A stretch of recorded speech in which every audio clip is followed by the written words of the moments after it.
Affiliated with the Sociology PhD program, which is located at Laurel Heights, and for many years he served as that program's director.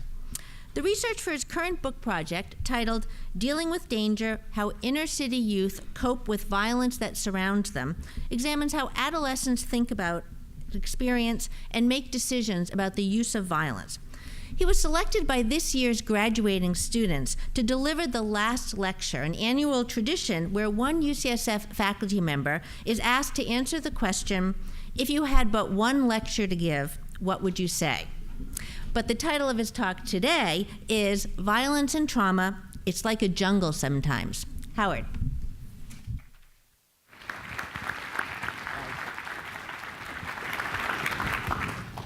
Thanks a lot, Liz.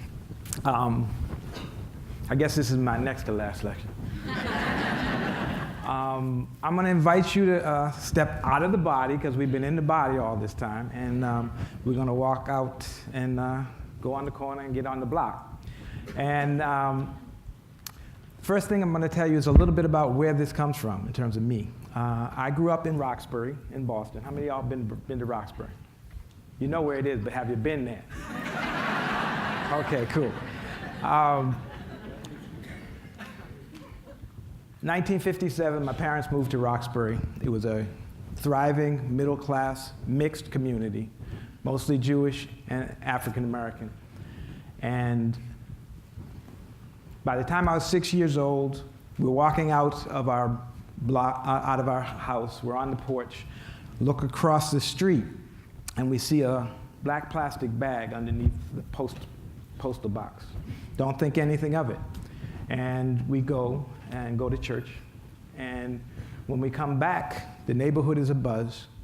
And we come to find out that in that bag was my 6-year-old neighbor. That was my first experience with community trauma. From that, we became to understand that it was a dangerous environment, dangerous neighborhood. Couldn't walk out. We could no longer go to Franklin Park, which was about just a block away. And if you fast forward from that, which was around 1963 or 64, to 1990, by the time 1990 rolled around, most of the white people in my community had left. Most of the affluent African Americans had left. And what you had was a community with concentrated poverty. And part of what happened over that period of time was Boston, Roxbury, went from that vibrant middle-class neighborhood to the youth murder capital of the United States.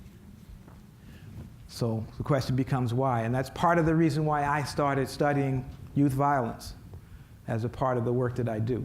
And I have done that here in the Bay Area, in Bayview Hunters Point, the Mission District, Visitation Valley, East and West Oakland, and then the Iron Triangle in Richmond.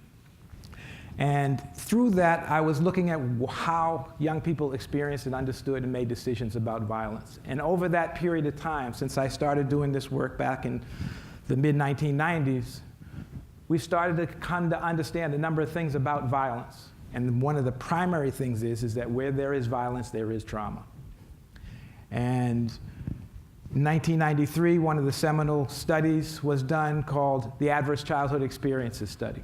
This was a study that was done in San Diego with Kaiser enrollees, where they took 10,000 of them and they identified 9 adverse childhood experiences. And these were all things ranging from child abuse to a parent who's absent from the home, to having a drug and alcohol abuser in the home, to having somebody with mental illness in the home.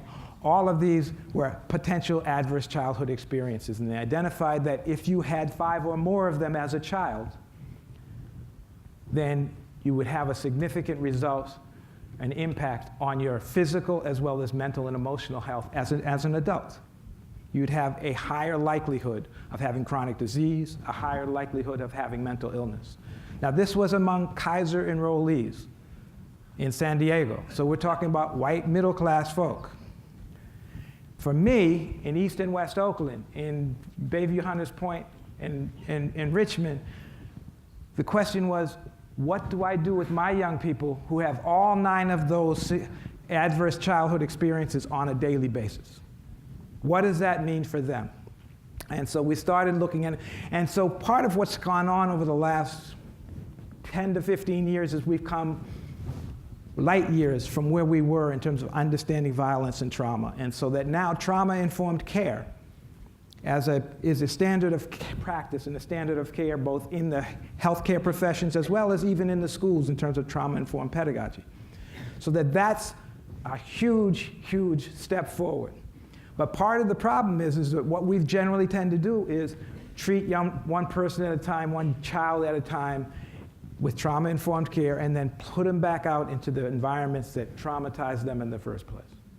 And so I've been working in these communities, and part of what I've come up with is a framework for understanding traumatized communities. And the fact that we have traumatized not just the individuals in those communities, but the communities themselves. And so we can look at the historical and intergenerational processes that have inflicted trauma, and that there are 3 domains of community that we've identified for healthy communities, and those are people, place, and equitable opportunities, or the social environment, the built environment, and the structure of educational and economic opportunities. And that in healthy communities, these function as the fabric and foundation of resilience for children, for families, and for individuals in those communities, and for the community itself.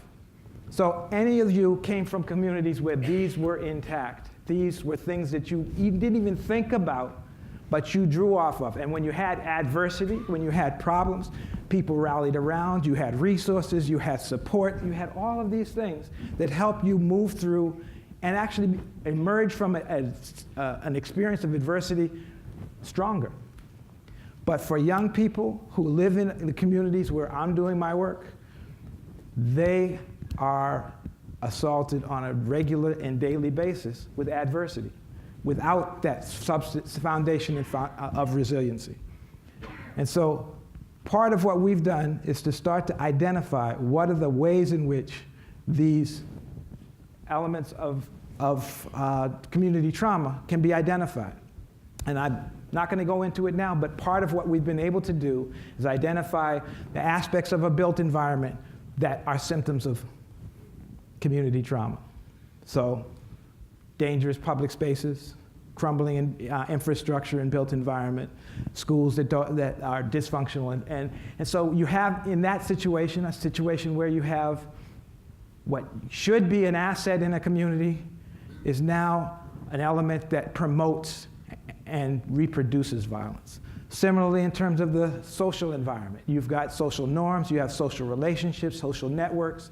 In a healthy community, those are intact.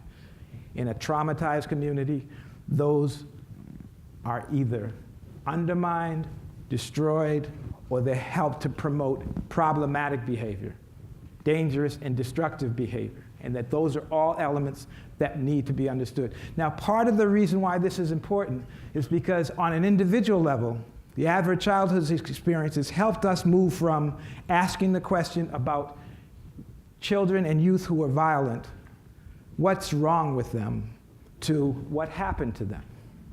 That's part of the true importance of that change, is that we've changed the questions we're asking.